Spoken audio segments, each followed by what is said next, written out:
Greetings, everyone. I am the one and only Marquavia Queen Smith, and this is NABJ Now, and I'm here with the lovely Erica Campbell and, of course, the amazing Warryn Campbell. How are you guys doing today? We're well. How are you? I'm doing good. So we're here to talk about We're the Campbells. Yes. You guys had a screening yesterday. How was that, and why bring it to NABJ? I think this was a perfect place to bring it. I mean, Black journalists, you guys get the message out of who we are to the world. So we wanted to make sure that we bring it down here so you guys can see and then get the conversation going. Right. That was a perfect time for us because, you know, we don't get to see all of our Black journalists concentrated in one place like that. It's usually spread out. So I'm like, we got to go see the people. Yeah, let's go see our folks. Yes, So you guys hit a lot on faith, love, family, and of course fun. Why was that important to bring? Why was it important to bring that to TV? I think there's so many people who think if you are a Christian couple that you're boring. If you are in church, then your life ain't lit and you're not having a good time. So, you know, I think it gets real. It gets real in the Campbell house. So I think people are like, oh, okay, that's a possibility as well. You know, it's funny because you see, you know, a lot of shows about the wedding and you see big weddings and beautiful dresses, but you don't see the marriage. You don't see the work. You don't see the conversation. You don't see them overcoming stuff. You just see a pretty wedding. So people are in love with that. They don't know the work. I think with our show, you see that we love each other, but you see the work. You see how to really make it and last 17 years together, 22, you know. Goals. Yeah. Oh, Here we go with those goals. There we go. It's so uncommon for that to happen, especially in the Black community and Black love. But it's not. But It's not uncommon. That's the narrative. That's what people say. It's uncommon. People aren't usually happy. All families are broken. That's not the truth. There are many people making it work. Many people falling in love because I follow things that reflect me. In my timeline, I feel like somebody's always getting engaged or married, and then you see both of their pages reflecting how they feel about each other. So I don't follow a bunch of ratchetness. I don't follow a bunch of, you know, she boss and don't come for me. I don't follow a lot of them because that's not what I exude. I'm not that kind of chick. No slight. But I don't, you know, when I look at my Explore page, I don't want to see booties and fighting, and I don't want to see it. That's not what I'm about. And so I want to reflect who I am, and I wanted to show to other people, look, this is another option. I know that maybe that's a choice for you. This is another option, a healthy family, a husband who loves you, kids who adore you, you know, a job that you like. So why is it important to be friends in the marriage first before anything? Because friendship is the basis for all relationships, not just marriages. You know what I mean? I'm friends with my father. I'm friends with my mother. You know what I mean? It's a relationship. So when the father and son thing breaks down, he's still my friend. When the husband and wife thing breaks down, I still got my friend at the core. So sometimes we got to put the title down and become a little less husband, a little less wife, and be a little more friend. You know what I mean? Because that's where the strength lies. Like, you know, you got to be friends. That's I mean, Everybody got the friend that get on their nerves, be like, oh, I need to go pick her up again. She ran out of gas again. Let me go pick her up. But you got to. But you got to, because she's your friend. Right. You know, your sister get on your nerves. Why did you not have enough money when we was going out to eat? Let me pay for your food. My sister, but you my friend. I'll put it this way. You would let your friend get away with stuff that you won't let your spouse get away with. Your friends can say stuff to you, tell you about yourself, but if your spouse said the same thing, you losing it and leaving. Yeah. And so that's what I'm saying. Your spouse got to be friends so they can be honest with each other. We can talk, you know. I think the friendship is the key. That's what this is. I mean, we call it marriage, we call it husband, but we are really friends. We friends. Oh, that just hit me. I wasn't even ready for that. On one of the episodes or the commercials, you said you wanted to be blissfully happy. Yeah. What does that entail, or what did you mean by that? It meant trusting us. I trust us to be okay. I don't love with the anticipation of it going wrong. I don't love with the he bet not. Thank you.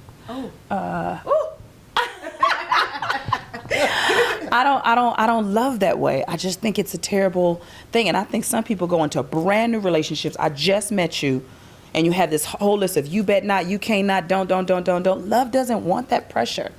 So blissfully happy means I can trust him. I can trust us. I can trust that we have enough history and enough connectiveness and enough passion for each other that we can literally face anything. I mean, we've been through marital issues. We've been through cancer. We've been through death, financial issues. Like while being famous. Vocational, relational, The shift when he said he was going to become a preacher, I was going, Right, I was fine with the Bible study. She didn't and then join he said, the church till a year don't later. stop saying that. I did join the church. I did. But I mean, I figure if we can go through all of that, man, at this point, we could go through anything. We just keep talking, keep being honest, keep checking in, you know. You good, we good. It was something that my parents taught us when we first got engaged. They did. They said, you guys are going to have to do this. You have to be brutally honest. Brutally honest with each other. That ain't fun. And they've been married 43 years. And I'm like, okay, I'm going to take whatever you say because I don't know what I'm doing, you know. And my dad told me, when I told him, I said, I'm going to ask Erica to marry me. He says, well, let me talk to you for a minute. He says, because I know that, you know, I told you was going to know when it was time. But let me tell you something. That's a woman right there. That ain't no one of these little girls that you, he said, now, I was a virgin when I met your mom. He said, you don't got that same testimony. I see all these women and these girls you got coming in out of here. He said, there's no gene that's going to jump out of me into you and cause you to be faithful. It's going to be hard work. And I said, yeah, whatever. Okay, well, it was hard. It was really hard. And I love her to death, but it was hard. It was like, in the moment people found out I was engaged, my phone started going crazy. Oh, I heard you was engaged. Ooh, they was all calling. I was like, what in the world is going on? The devil. Yeah. So, I mean, you know, but my father presented that challenge to me up front. So, you know, I'm grateful for them. Yeah. You know, and my dad, he knew, he can sense when stuff is going on. He'll call me, what's going on? Let's go eat. I need to talk to you. You know, like, had to have that. Yeah. Man, it's huge. I can't wait to be that for my son. Yeah. And what's funny is I didn't know how to be a wife. I had my preconceived, singing it on TV, heard it on the love song idea of what it was. So I was thinking that I would always be at home, posted up in a beautiful nightgown upstairs, waiting for him to come in, and he'd come in and play video games. And I wasn't smart enough to go down and have a conversation. I would just wait and get frustrated. And then the voices start coming. He don't care. Oh my God, you made a mistake. We're in this big, beautiful 7-bedroom house with a basketball court, a 40-foot pool, and a 3-car garage, and I'm upstairs going, uh-oh. Okay, let's see, how much money do I have on myself? Okay, you're doing all of this just because he didn't come upstairs. Girl, go downstairs and talk to him. But you don't, because your ego is in front when you first get married. You know, and everybody's looking. We just had a beautiful wedding. I can't acknowledge that I don't know what I'm doing, you know. But if you just put that out there, okay, we both don't know what we're doing. How are we going to figure this out, you know? So that's what I think we've been blessed to have, family and community and other people who were married who would talk us through and, you know, help us out. Sometimes it was his friends where I'd be like, yo, I could leave this house for 3 months and he wouldn't know. And they'd be like, nah, man, that dude love you. And I'd be like, no, he don't. You know, he had good friends. I have good friends that spoke to us sticking together. I love telling people that at our wedding, we didn't have his side and my side. We had both of our families on one side. My mom and daddy, his mom and daddy sitting together. It was all together. We had family and friends. So we knew we had this love and support from day one. And I really believe that's why we're still here today. I'm glad that y'all are very powerful and very connected. So speaking of being like connected and just being happy, your daughter, beautiful, chocolate. Yeah. Look like a mini me. Like I see myself in her. Aww. So bringing up that whole situation, like I felt her because I'm the friend that's the black. I'm the big one. I'm the one that got all the pretty. Don't get me wrong, because my mom always taught me I'm pretty. Come on, it's all about me. Granted, but it's still like that's your mom telling you that. Your mom's supposed to tell you that. So going out into the real world and then getting something totally different, and then you're the outgoing friend, so you're gonna have all the friends, and but all the friends may be lighter than you. So and then when you go out, then the people want to talk to the other friends and not you. So you kind of like lose that from what your mama told you. Like, how did that feel? Like talking to her about that, and also from a man perspective, like how do you let her know like, baby, it's still like you're still that girl? It was heartbreaking. You know, and I think that'll always be heavy on my heart. Like, God, I don't want her to have to go through it. But she has to. It's real life.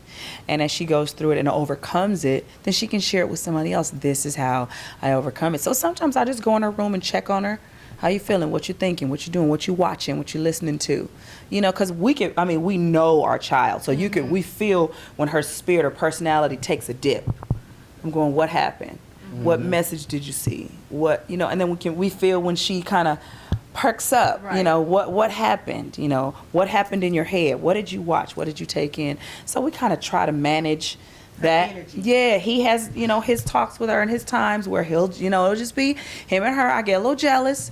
Like that one time they went to the Disneyland hotel and they hung out and I didn't go.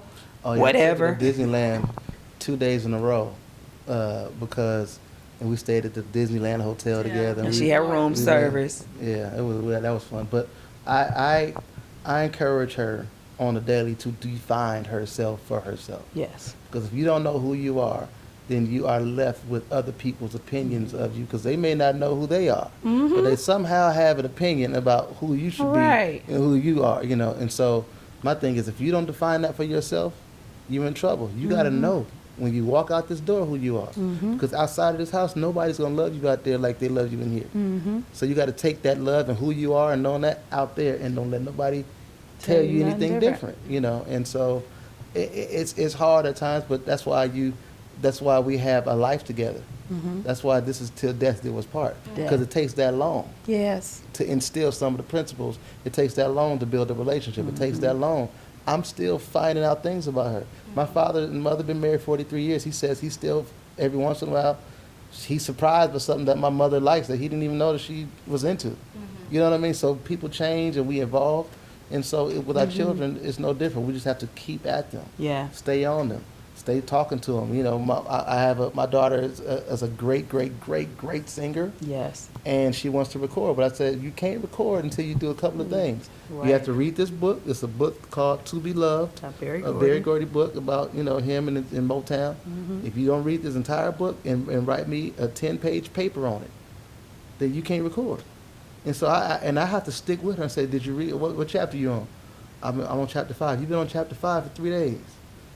And so the other day before we came to Detroit, what chapter you on? I'm on chapter 7. No, it's chapter 7. Chapter 7. I'm like, okay, when I come back, you better have rest more chapters, you know. Yeah. Otherwise, you ain't gonna record. That tells me you don't really want it. Yeah. Your grades, you got to do what it takes to get the benefit of this. This is a benefit, but it takes a lot of work and discipline. We get to do this. Yeah. It ain't. We don't have to do it. It's a privilege. It's a privilege. We get to do it, you know. Yeah. And so my thing is, you're gonna work for it. Right. That's it. Wrapping up. So after she finished writing the paper, are we gonna get family music, some family music? Seems like everybody singing. The baby singing, the big sister singing, mama and daddy singing. What's going on? We gonna come out with some music? I don't know. I want to at least finish this Sunshine song. I think it should be a whole song. I think we should put it on radio. It's just my thoughts. We'll finish that song. We'll finish that song. So, since we're wrapping up, can you let everyone know where they can find you, where they can watch? We know it's going to be on TV1. Yes. We're the Campbells, so where can everyone find you? How about that? They can follow me at I'm Erica Campbell on all social platforms. Just my name, Warryn Campbell, at Warryn Campbell, WARRYN. Okay, don't put no E in my name. And so that's across all the socials, and then of course TV1. Tuesdays, 8-7 Central. Yeah. Come check us out, man. Or if you're in the North Hollywood area, you can come to our church, California Worship Center. Cali Worship. Yeah. Go to all the socials, CaliWorship.com, and Cali Worship. Download the app, Cali Everywhere. And we there. And once again, I am Marquavia Queen Smith, and this is NABJ Now.